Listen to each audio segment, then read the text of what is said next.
Welcome to Indie Learning Music Tutor. I'm your tutor Harry.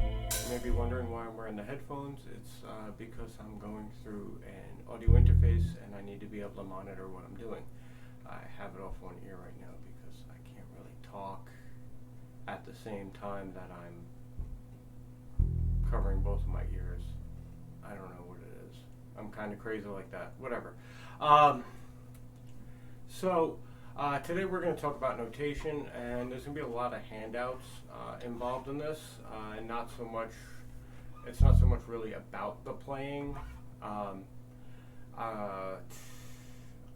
I'm going to do as far as playing is concerned is I'm going to do a count and explain what the note is via my count. When you're doing these, when you're practicing these notes, as far as the note length is concerned, my suggestion would be to use a metronome. First things first, note names. Note names vary by where you come from.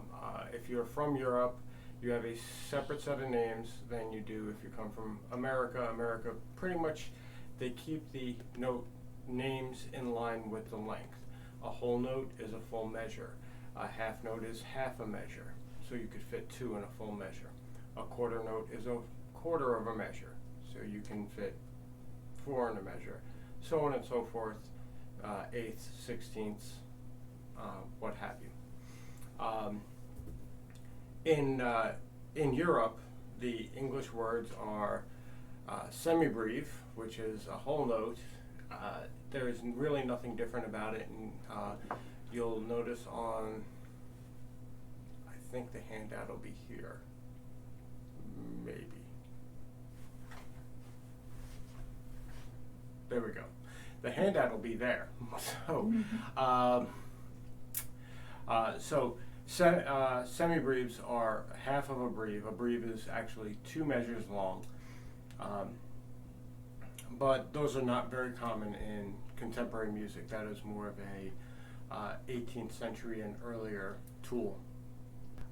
Rests follow the same pattern, and you'll see in this, as you see in this handout, they exist also as wholes, halves, quarters, eighths, sixteenths. The note lengths can reduce further, but when you're playing, it gets kind of difficult unless you're playing at a very slow tempo. One of the main things that you have to worry about with playing any type of sheet music is the note length. Now, it doesn't really matter what note I play, so I'm just going to sit here on the G and just play that. Okay, I'm going to use my internal time. My suggestion would be to use a metronome. I just don't have the apparatus to set up a metronome right this very second. So I'm going to count us in. 1, 2, 3, 4, 2, 2, 3, 4.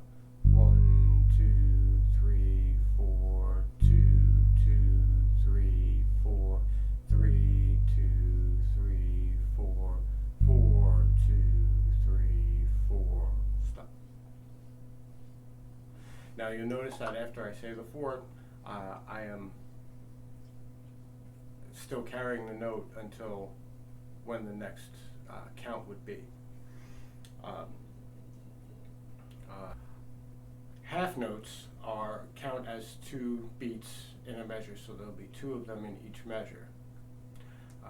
So I'll count us in. 1, 2, 3, 4, 2, 2, 3, 4. 1, 2, 3, 4, 2, 2, 3, 4. 3, 2, 3, 4, 4, 2, 3, 4. And as you can tell, same with the whole note, and the same with every other note, we carry the note for its full value up until the end of the bar. Quarter notes, same exact thing. I'll count us in, and I'll only count one time this time. 1, 2, 3, 4. 1, 2, 3, 4. 2, 2, 3, 4. 3, 2, 3, 4. 4, 2, 3, 4. Now, one of the things that you can always make sure that you're focusing on is your plucking hand technique. Not that you can really see me very well because I'm short.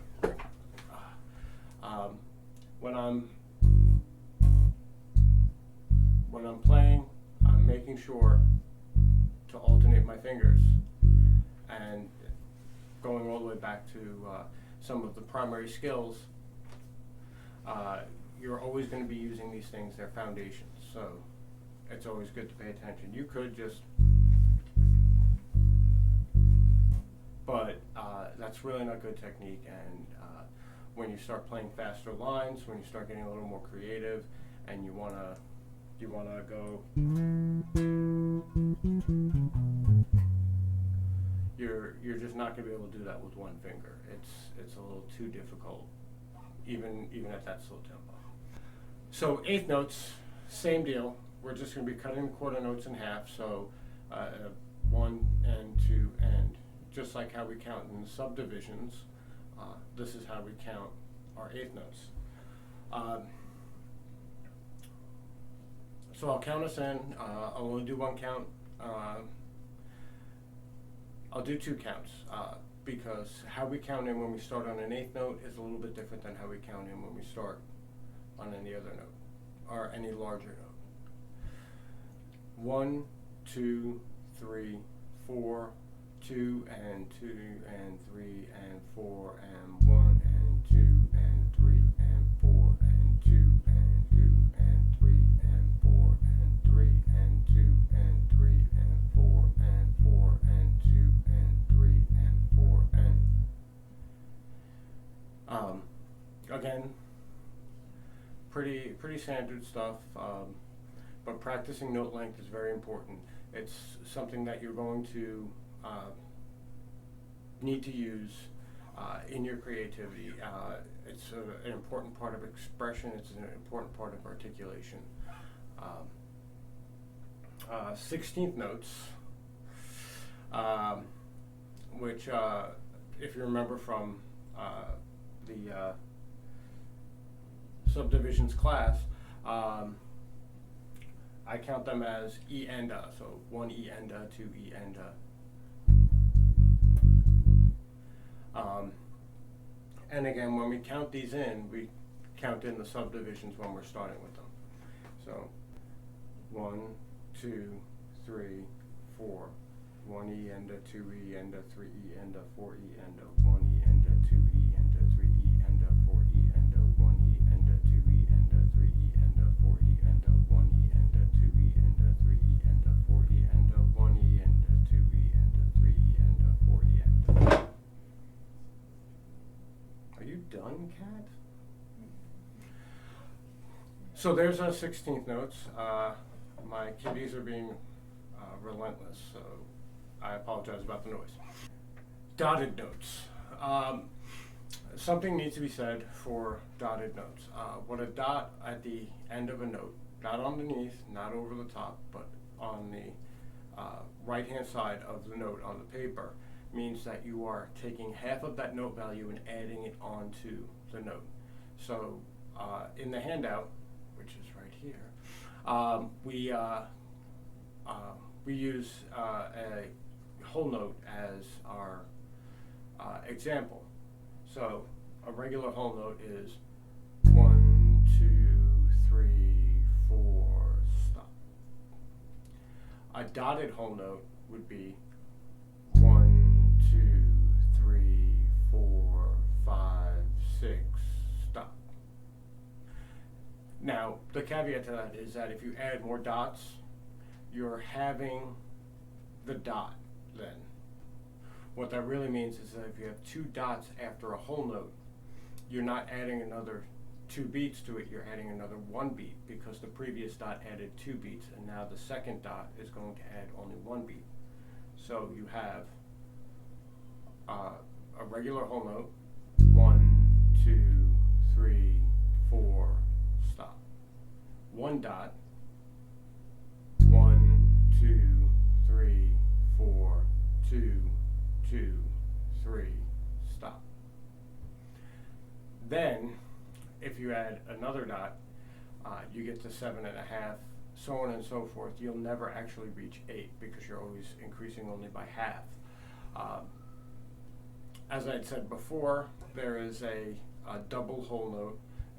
In the English terminology, it's called a brave, and that is actually 8 beats. So it's not usually used. Dotted whole notes are not usually used in modern music. You'll usually find them with half notes, with quarter notes, sometimes with eighth notes. And I would say I have never come across a 16th dotted note.